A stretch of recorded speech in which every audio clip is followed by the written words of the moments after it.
Hello বন্ধুরা, দেখো আজকে আমার মা বাড়িতে বিরিয়ানি বানাবে। ওই জন্য আগে হলুদ দিয়ে মানে কামড় দিয়ে হচ্ছে এখানে আলুগুলো ভেজে হাঁড়িতে রেখে দিয়েছে, আর এখানে পেঁয়াজটা বেরেস্তা করতে দিয়ে দিয়েছে। এই যে এখানে আলুগুলো আছে আর এখানে পেঁয়াজ ভাজতে দিয়ে দিয়েছি বেরেস্তার জন্য।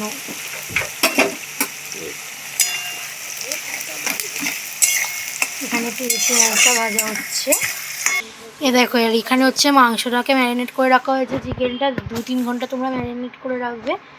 এখানে টক দই, লঙ্কা, হলুদ, ধনে, জিরে, নুন, লেবু, ভিনিগার, যে কোনো একটা দেবে, লেবু বা ভিনিগার, দই দিয়ে টক দই দিয়ে ম্যারিনেট করে 2-3 ঘন্টা রেখে দেবে।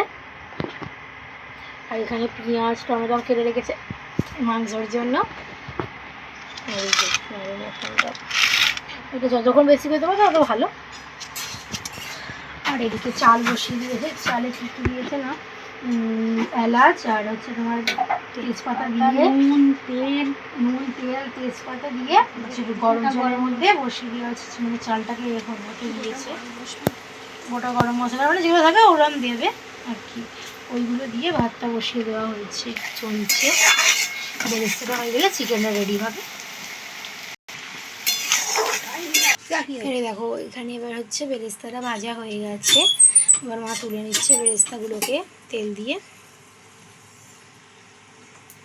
এরকম লাল লাল করে তোমরা বেরেস্তাটা ভেজে নেবে।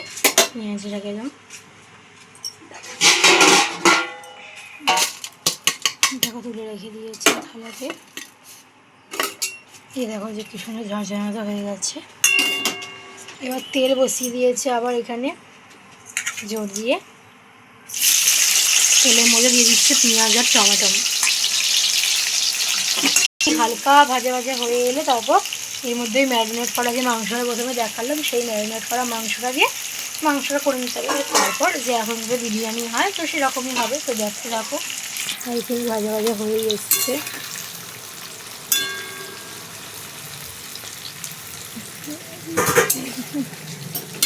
ভালো করে নাড়াচাড়া করে নেবে। দেখো এবার পুরো ভাজা ভাজা হয়ে এসছে, ডার্ক লাল মতো। এবার এর মধ্যে ম্যারিনেট করা মাংসটা দিয়ে দেওয়া হচ্ছে। এই দেখো কত বড় লেগটা।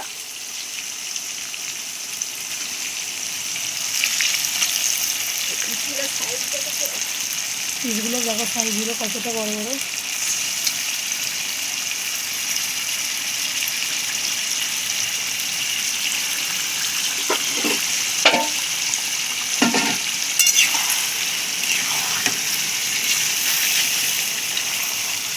এবার মাংসটাকে বানিয়ে নেওয়া হচ্ছে ভালো করে। দেখো মাংসটা অনেকটা হয়ে এসছে। মাংস থেকে তেল ছেড়ে দিয়েছে।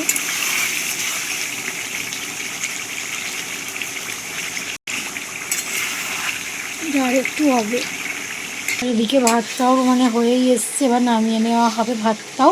এবার দেখো মাংসটা হয়ে এসছে, এবার ধনেপাতা দিয়ে দেওয়া হচ্ছে। ধনেপাতাটা দুধের মধ্যে এগুলো এই দেখো, এদিকে কি সুন্দর কালারটা হয়েছে। দেখো এগুলো জাস্ট আমাদের জুম করে দেখো। তেল ছেড়েছি, তোমাদের কালারটা দেখে লোভ লাগছে, কমেন্ট করে জানাবে। এবার ধনেপাতাটা দেওয়া হয়ে গেছে। এবার এর মধ্যে দিয়ে দেওয়া হচ্ছে সানরাইজের গরম মশলা, শাহি গরম মশলা দিয়ে দেবে স্বাদ মতো। এবং দিয়ে দেবে, দিয়ে দেখে ও নাড়াচাড়া হচ্ছে। এবার এর মধ্যে দেওয়া যেটা হচ্ছে, যেহেতু এটা বিরিয়ানি হবে, আর আমাদের বাড়িতে হচ্ছে বিরিয়ানির মশলাটা মানে নিজে থেকে গোয়ানো হয়, গোটা নিয়ে এসে কেনা দেওয়া হয় না, যে গোটা এনে গড়িয়ে নেওয়া হয়। আমার মা গড়িয়ে রেখেছে বাড়িতে, সব রকম আছে এতে। দেখো জায়ত্রী জয়ফল যাতে থাকে আর কি। আর ওই রকম মশলা 8 চামচ দিয়ে দিচ্ছে, যেহেতু এতে হচ্ছে ওতেও দেওয়া হবে ভাতেতে পরে। তো এতে এখন ওই 8 চামচ মতো দিয়ে দেওয়া হলো।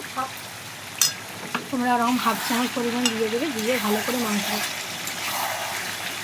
এবং সব রকম মশলা আছে, মানে যেগুলো বিরিয়ানির মশলাটা কেনা পাওয়া যায় সেগুলি আমাদের বাড়িতে করে নেওয়া হয়। সব থেকে দিয়ে সব মা করে রেখেছিল। মাংসটা এবার হয়ে গেছে, নামিয়ে নেওয়া হচ্ছে। এখানে দেখো রয়েছে আমাদের দুধ, এটা আমুল দুধ গুলা রয়েছে। তোমরা চাইলে এই এখানে মানে যে দুধগুলো বাজে 10 টাকার এরকমও প্যাকেটও নিতে পারো মাদার ডেয়ারির।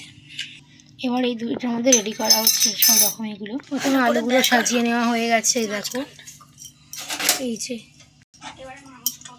এবার এর আলুর উপরে মাংসটা দিয়ে দেওয়া হচ্ছে, ভেজে রাখা আলুগুলোর উপরে যে কষানো মাংসটা হলো সেটা ঢেলে দেওয়া হয়েছে। তোমরা কিরমভাবে কত দিয়ে এরকম অন্য পদ্ধতিতে করো কমেন্টে জানাবে, আর আমরা এরকম করে করি, তোমরা চাইলে ট্রাই করতে পারো। এবার এর মধ্যে একবার ভাত দিয়ে দেওয়া হচ্ছে, এই যে পুরো ভাতটা এই মাংসের উপর দেখো ভাতটা দিয়ে দেওয়া হলো। এর উপরে ভেজে রাখা বেরেস্তাগুলো দিয়ে দেওয়া হচ্ছে, এর উপর বেরেস্তাটা দিয়ে দেওয়া হলো। এবার এর মধ্যে দিয়ে দেওয়া হচ্ছে গোলাপ জল, দুধ চিপি মতো গোলাপ জল দিয়ে দেবে। তোমরা এতে চাইলে একটা জিনিস দিতে পারো, আর যেটা আমরা দেবো না আজকে, কেশর দিতে পারো। আমাদের কাছে নেই তাই দেবো। তোমরা চাইলে অ্যাড করতে পারো, কেশর ছাড়াও হয়, কালারটা ইয়েলো আসার জন্য দেওয়া হয়, তোমরা দিতে পারো। এবার এর মধ্যে দিয়ে দেওয়া হবে দুধ চিপি মতো কেওড়ার জল। তোমরা চাইলে কেশর দিতে পারো, আমাদের কাছে যেহেতু কেশর নেই তাই জন্য আমরা 1 ফোঁটা একদম ফুড কালার দিয়ে দিয়েছি, একদম 1 ফোঁটা।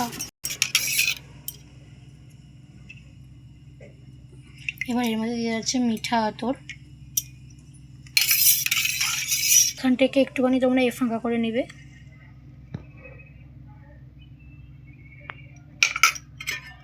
দিয়ে এবারে জলটাকে দিয়ে দেওয়া হচ্ছে, জল না দুধ দেখে।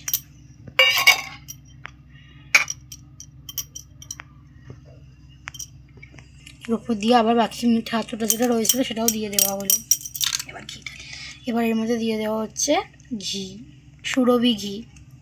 তোমরা চাইলে নর্মাল ঘি বা অন্য কিছু ঘিও দিতে পারো। পুরো একটা ঘি দিয়ে দেওয়া হলো এর মধ্যে, 200 ঘি।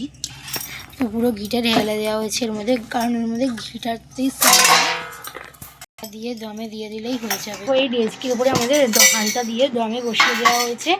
তো এটা মিনিমাম তোমরা আধ ঘন্টা থেকে 45 মিনিটের ওপর দম দেবে, তাহলেই বিরিয়ানিটা তোমাদের তৈরি হয়ে যাবে। তো আজকের ভিডিওটা এই পর্যন্তই, দেখা হবে নেক্সট ব্লগে, বাই বাই।